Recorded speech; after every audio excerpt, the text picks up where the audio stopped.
Tom no answer. Tom no answer. What's gone with that boy? I wonder. You Tom no answer. The old lady pulled her spectacles down and looked over them about the room. Then she put them up and looked out under them. She seldom or never looked through them for so small a things as a boy. They were her state pair, the pride of her heart, and were built for style, not service. She could have seen through a pair of stoplights just as well. She looked perplexed for a moment and then sighed, not fiercely, but still loud enough for the furniture to her. Well, alive, if I had hold of you, Hild. She did not finish, for by this time she was bending down and punching under the bed with the broom, and so she nibbed Breato punctuate the punch with.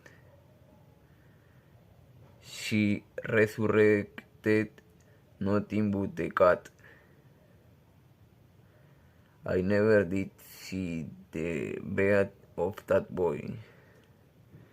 She went to the open door and stood in the and looked out among the tomato beans and gypsum which that constituted the garden, not Tom's. So she lifted up her voice at Angel calculated for distance and shouted, "You, Tom!"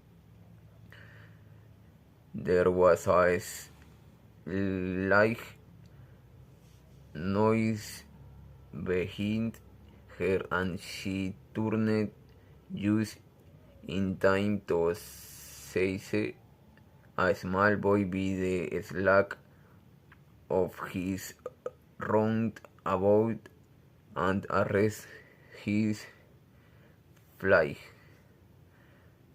There amid a thought of that closet, what you been doing in there? Nothing.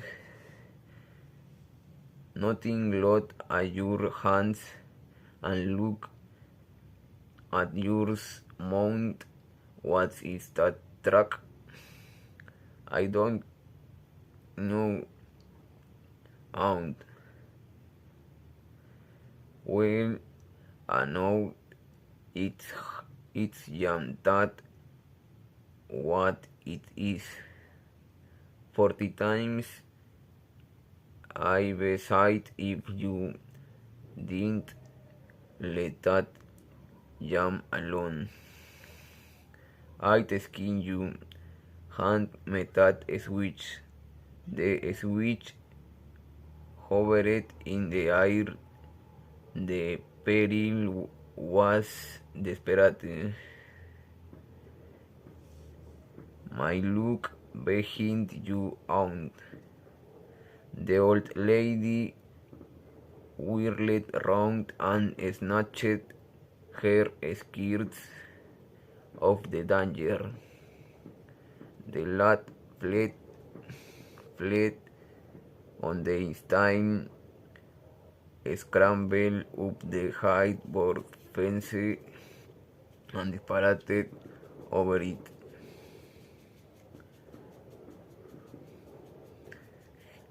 His own Polly stood surprised a moment and they broke into a gentle laugh.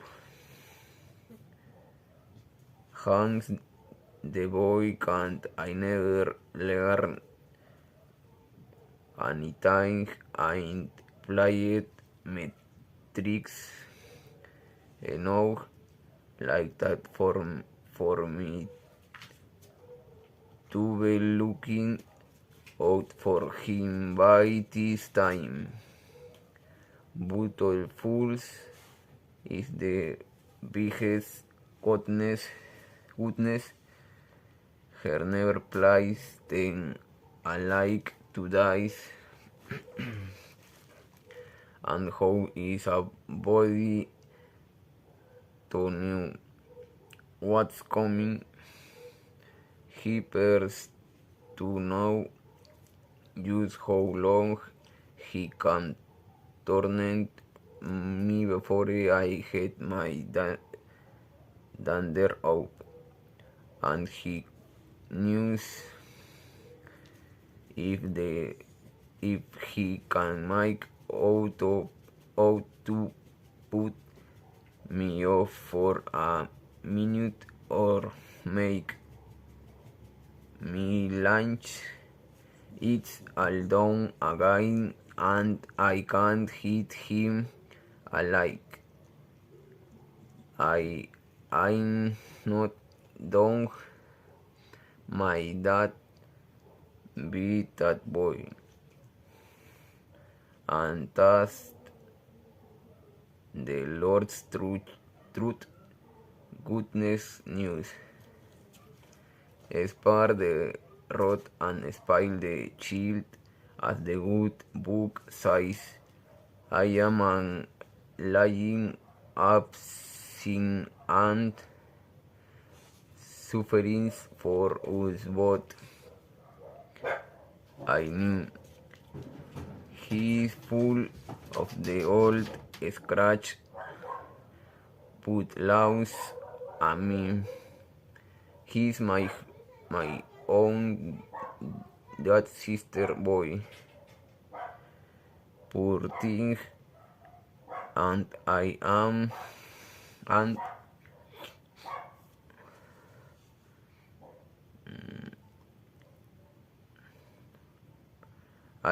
got the heart to lash him somehow. Every time I let him off, my conscience does hurt me so. And every time I hit him, my old earth moth breaks. Will man that is born of woman is of few dies and full of trouble, as the scripture says, and I reckons it so. He'll play hockey this evening and south western for afternoon. He'll just be obliged to make him work tomorrow to punish him. It's mighty hard to make him work Saturdays when all the boys is having holiday, but he hates work more than he hates anything else, and I got to the sum of my duty be him, or it'll be the ruination of the child. Tom did play hockey and he had a very good time. He got back home very barely in session to help him Jim, the small colored boy. So next day would and split the King's League before a super at least he was there in time to tell his adventures to Jim. While Jim did three-fourths of the work, Tom's younger brother, or rather half-brother, Sid was already through with his part of the war, picking up cheese, for he was a kid boy and had no adventures trouble some ways.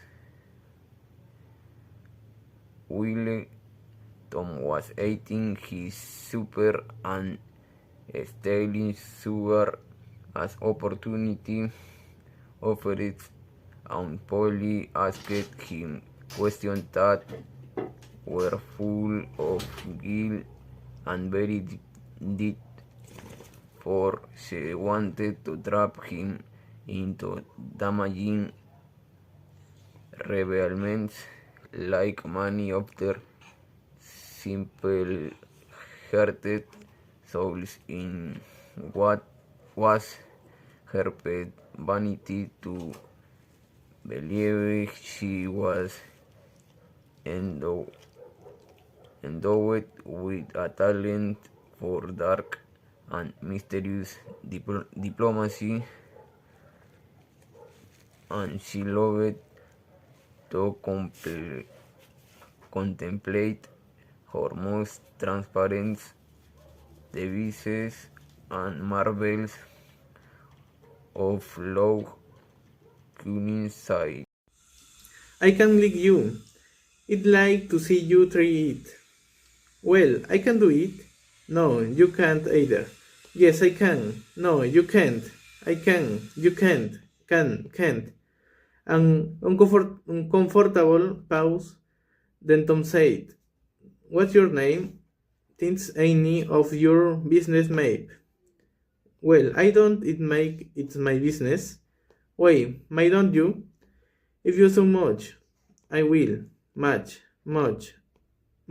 There now." "Oh, you think you're mighty smart, don't you?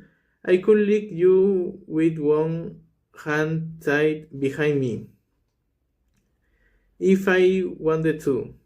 "Well, why don't you do it? You say you can do it." "Well, I will, if you fool with me." "Oh yes, Ibs seeing wolf families in the same fix.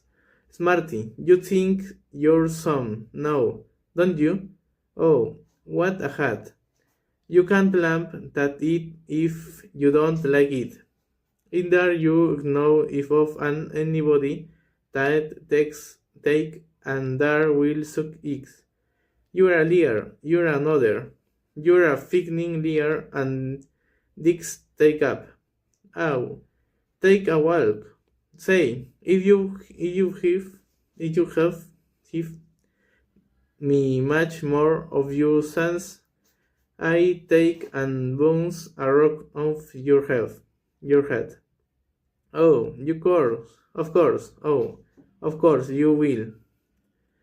Will, I will. Will, why don't you do it then? What do you keep saying you will for? Why don't you do it?" "It's because you're afraid." "I ain't afraid. You are. I ain't. You are." Another pause, and more edging and sidling around each another. Presently they were shoulder to shoulder. Tom say, "Get away from here. Go away yourself." I want either. So they stood, each with a foot pleased, and at an eagle at brace, and both shoveling with Mick and May, and glowering at each overtake hate, but neither would get an advantage. After struggling, the both were hot and flushed. Each relaxed his strength with watchful caution, and Tom said, "You're a corn and poop. They a big brother and you, and he can thrash you with his little finger, and it make him do it too. What do I care for you, big brother? I've got a brother tanks bigger than he is, and what's more, he can throw him over that fence too. Both brothers we imaginary. That's a lie. You're saying so don't make it so. Tom there, lying in the dust way he's big too, and said, "I dare you to step. I dare you to step over Ted, and I lick you thick. You can't stand up. Anybody that take a dare will step ship." The new body, the new boy stepped over promptly and said, "No, you said, you do it. No, let see you do it. Don't you crowd me now. You better look out." "Well, you said, do you it? Well, don't you do it?" "Bingo, for 2 cents I will do it." The new boy took two broad coppers of his poker and helped him you with derision. Tom struck them on the ground. In an instant, both boys were rolling and tumbling in the dirt, gripped together like cats. And for the space of a minute they together and talked and each other's air and clothes, punched and scratched each another nose, and glowered themselves with dust and glory. Presently the confusion to form, and roll for the battle. Tom appeared. Sid struck the new boy, and pounding him with his fists. "Holler enough," said he. The boy only strung to free himself. He was crying mainly from rage. "Holler enough," and the pronounced with one, and last strength got as smothered enough. And Tom let him up and said, "Now Tyler, you better look who you're willing with next time." The new boy went off brushing the dust from his clothes, sobbing, snuffling, and occasionally looked back and shaking his head and stretching what he walked do to Tom the next time he caught him out. To which Tom responded with years, and start of in his feather, and a song is back. Was Turner the new boy snatch up a storm? Daring hit him between and shoulders, and the Turner ray ran like a antelope. Tom clashed, clashed, no, chased the traitor home, and to found or where he lied. He then held a position at the gate for some time, daring an enemy to come outside, but the enemy only might fast at him through the window and the clean, and Ly's enemy's mother appeared, and called Tom a bad, vicious, vulgar child, and ordered him away. So he went away, but he said he loved to lay for that boy. He go home pretty late that night, and when gleaming constantly in at the window, he uncovered an ambuscade in the person of a hound, and when she saw the state his clothes, wearing her resolutions to tour in Saturday holiday in captivity and hard labor become, and the thing in his firmness. Chapter 2.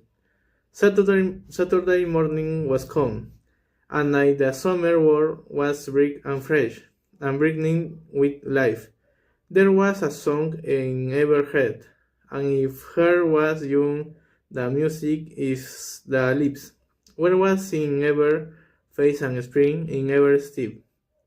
The locust trees were in bloom, and the fragrance of the blossom filled the air.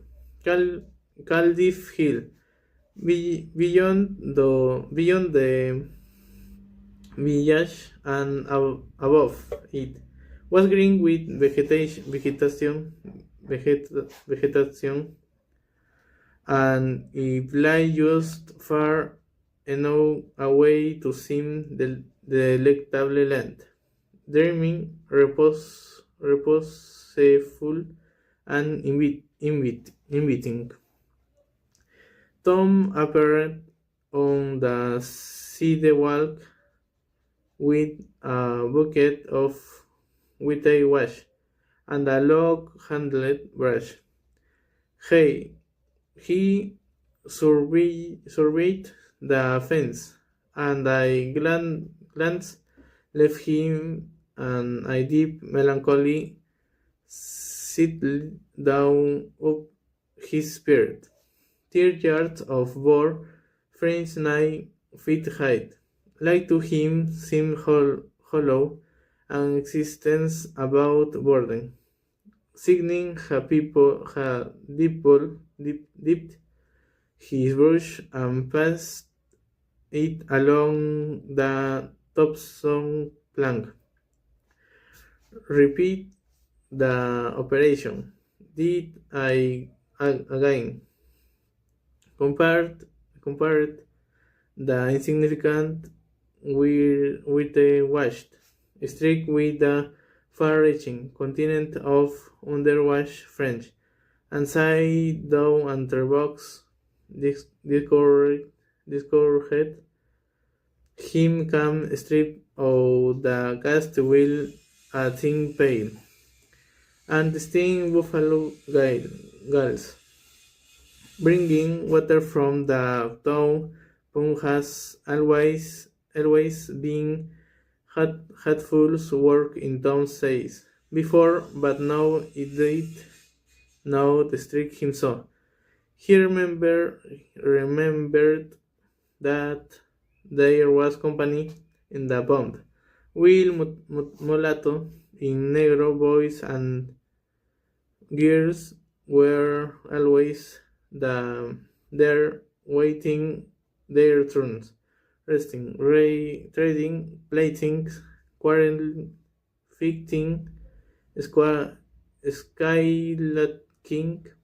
and he remembered that although the pump was only 150 years old, he never got back in a bucket of water under an hour, and even then somebody generally have to go after him.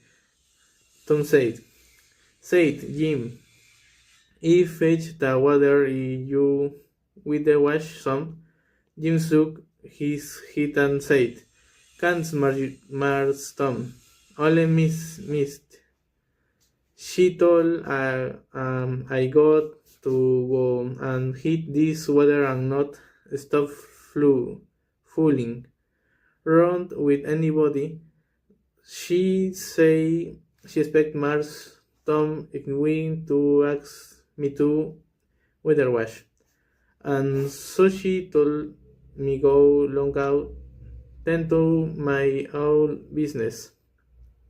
She loved she tend to wish with washing. Oh, never you mean what she said, Jim. That the why she always take him the bucket. I won't be gone only a minute. She won't ever know. Oh, I dance, Marston. Only missing she take and the heart of me deep she hold. She she never licks anybody. Walks over the head to head with her thimble. And who cares for that? I like to know. She talks of awful, but talk don't hurt. Anyways, if I don't cry. Jim, I have you marble. I have you white ale. Jim began to waver. Will ale, Jim, and it's bully tau. My dad's meekly guy marble. I tell you, but Mars, Tom, my powerful, fright, all miss. And visit is for you. Will I show you my shore too? Jim was only human. This attraction was too much for him. He put down his pail, took the vials, and bent over the toy with absorbing interest in while the bandage was being unwound. And another moment he was fleeing down the stream with his pale and tingling rear.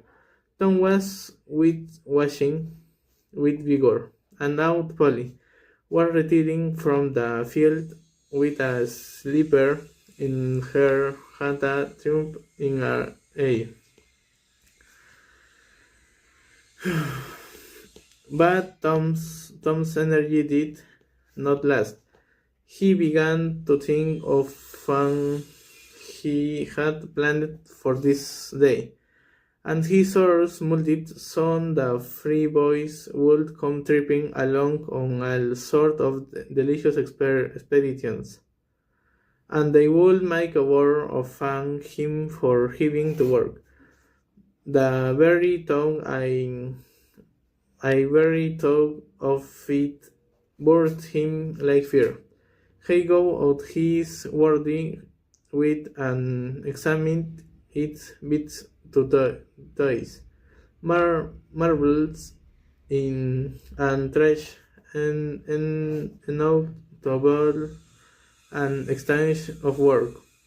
Maybe, but not half enough to avoid so much as half and hour of poor friend.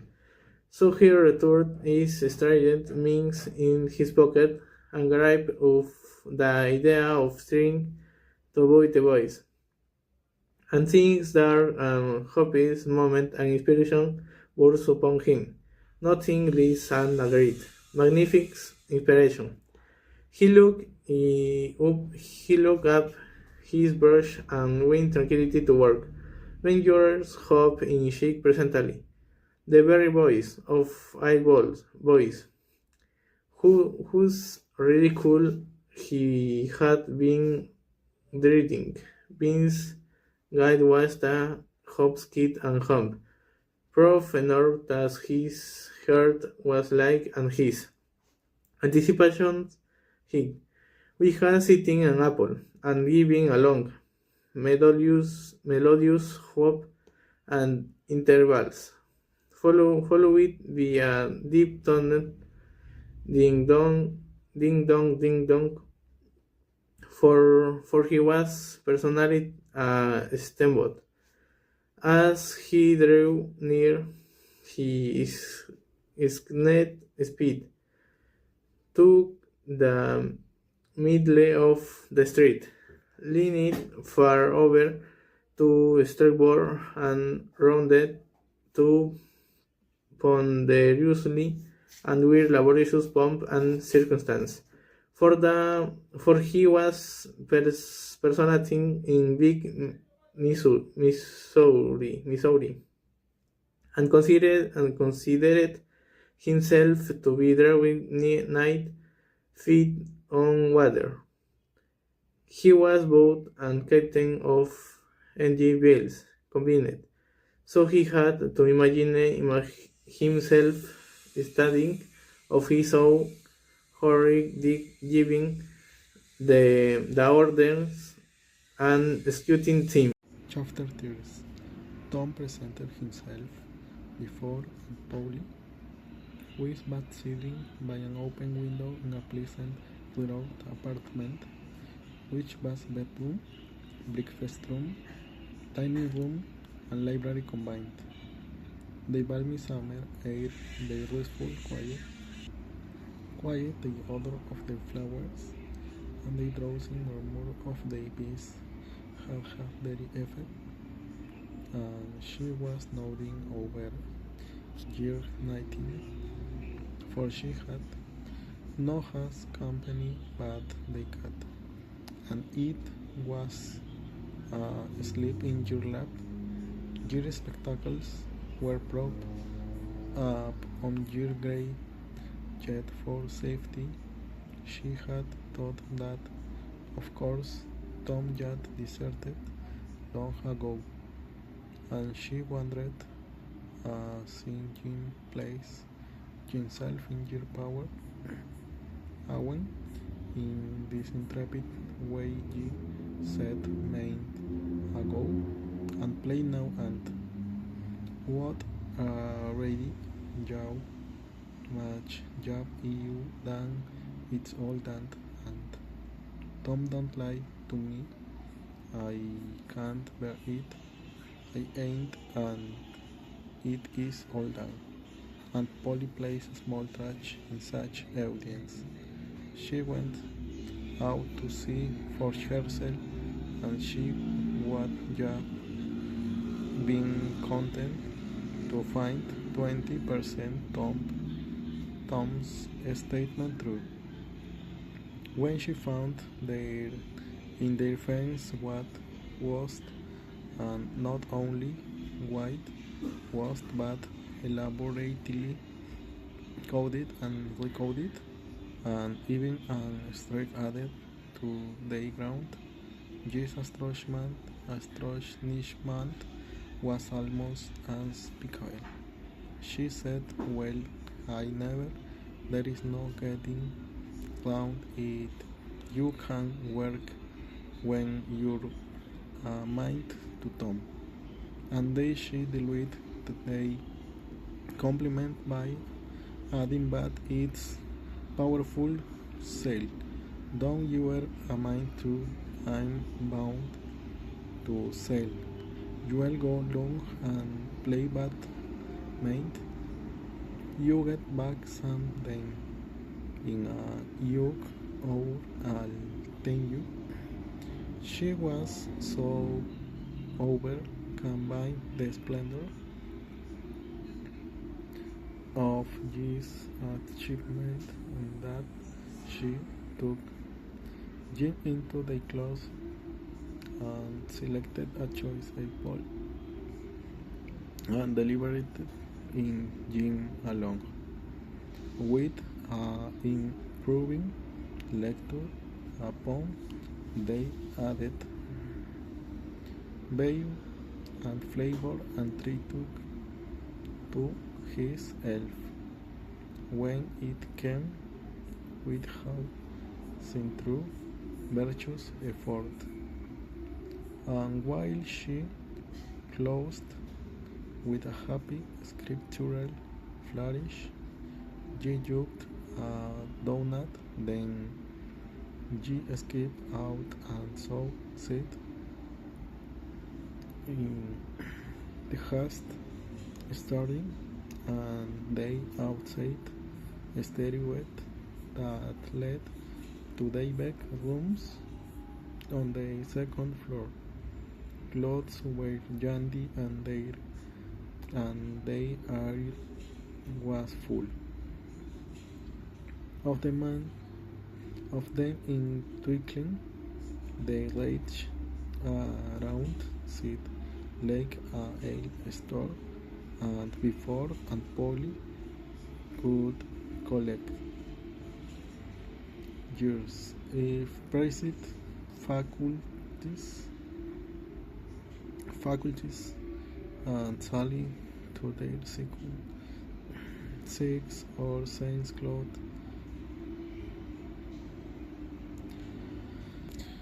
six or Saint clothes ya taken personal effect and Tom was over the fence and gone. There was a gate but as general thing G was too crowded for time to make use of it. G's soul was at peace now that G had settled with it for calling attention to his black thread and getting Jim to his black thread and getting Jim into trouble. Tom secreted the block and came round into a mighty alley that led by the back of G's aunt's cow stable. G presently got safely beyond the reach of capture and punishment and just then toward the public square of the village were two military companies of boys that met for conflict according to previous appointment. Tom was general of one of these armies. Geo Japers of bosom friend, general of the other. These two great commanders did not condemn century is of person that being better suited to the still amoller fright, but sad to get here on eminence and eminence and conducted the field operations by orders delivered through aides de camp. Tom's army won a great victory after a long and hard-fought fight.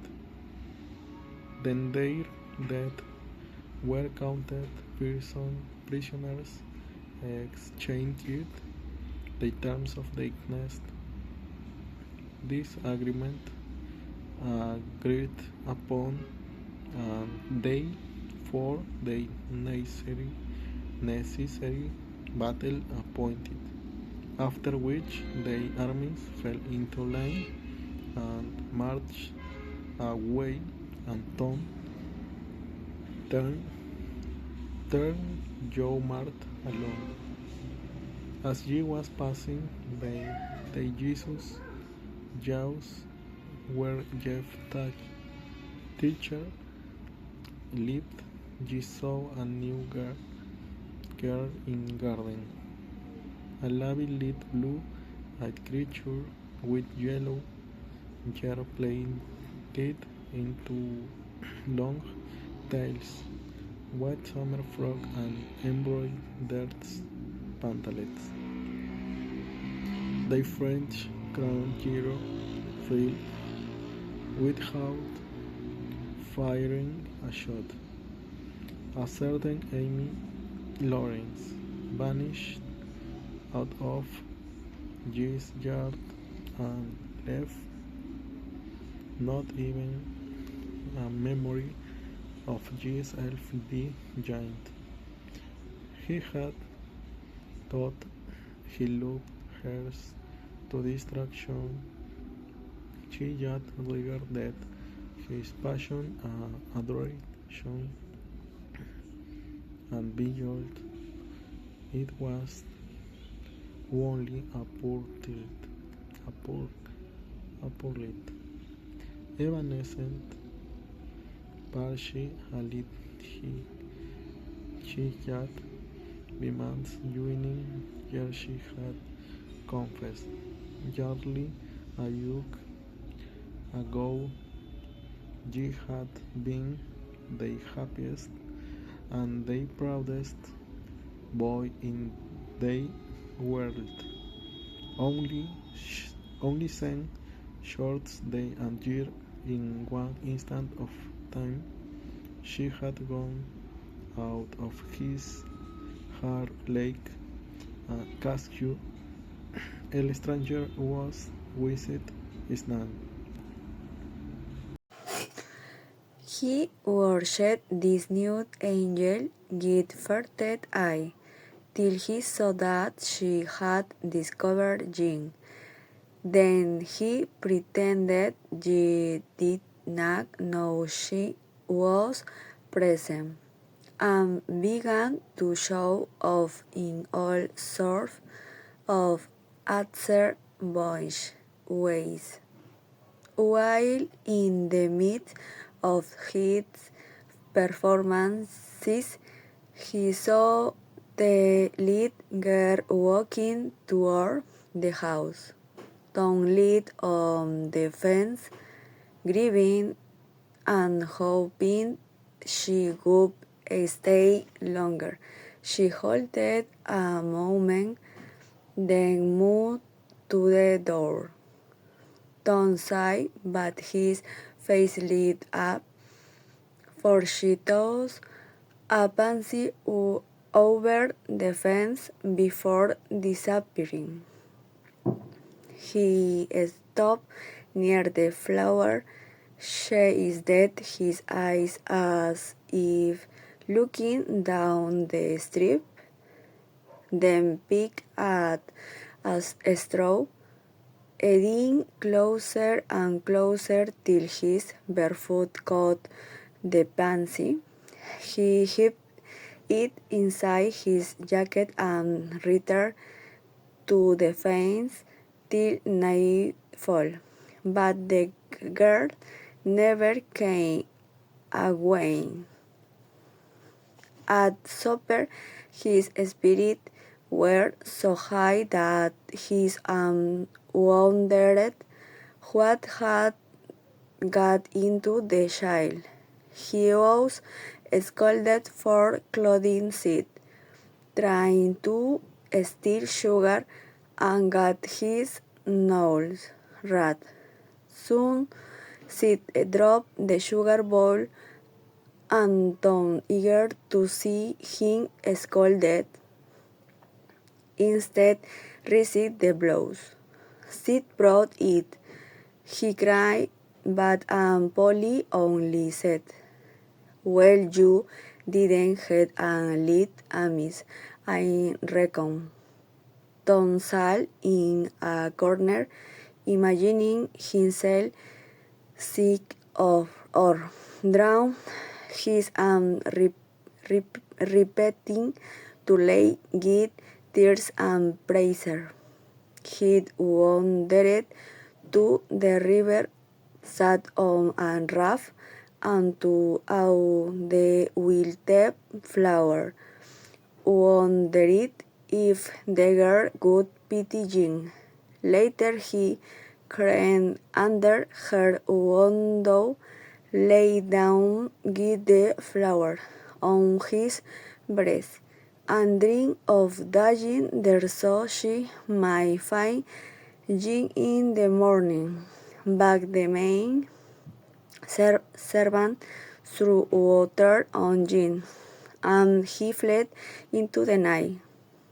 Not long after, undressed for bed and surveyed his drenched clothes, Tom turned in without prayers, while Sid wisely kept silent.